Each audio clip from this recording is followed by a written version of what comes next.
ফরিদপুরের মধুখালী উপজেলায় স্বেচ্ছাসেবক দলের উদ্যোগে তরুণ ও যুব সমাজের মাঝে ফুটবল বিতরণ অনুষ্ঠান অনুষ্ঠিত হয়।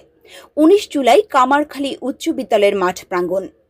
মধুখালী উপজেলা স্বেচ্ছাসেবক দলের আহ্বায়ক মোহাম্মদ আকরাম হোসেন খানের সভাপতিত্বে ও সদস্য সচিব জহিরুল ইসলাম লিটনের পরিচালনায় অনুষ্ঠানে প্রধান অতিথি হিসেবে উপস্থিত ছিলেন ফরিদপুর জেলা স্বেচ্ছাসেবক দল সদস্য সচিব শাহরিয়ার হোসেন শিথিল।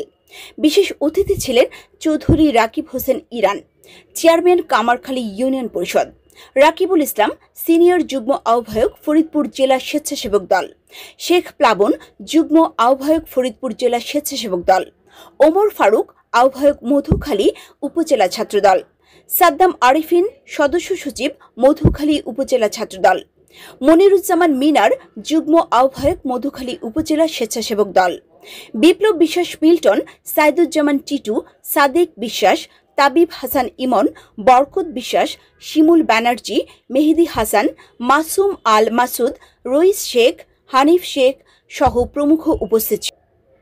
কৃষক দল কেন্দ্রীয় কমিটির সহসভাপতি খন্দকার নাসিরুল ইসলামের নির্দেশে আমরা বিএনপি পরিবারের উপদেষ্টা আলমগীর কবিরের সহায়তায় মধুখালী উপজেলায় ১১টি ইউনিয়ন এবং পৌরসভার ৯টি ইউনিয়ন তরুণ ও যুবকদের ভেতরে এই ফুটবল বিতরণ করা হয়। মনোরম পরিবেশে মধুখালী উপজেলার রামদিয়া বটতলায় অবস্থিত সান ভ্যালি পার্ক ও রেস্টুরেন্ট। আজই পরিবার পরিজন ও বন্ধু বান্ধব নিয়ে চলে আসুন সান ভ্যালি পার্ক ও রেস্টুরেন্টে।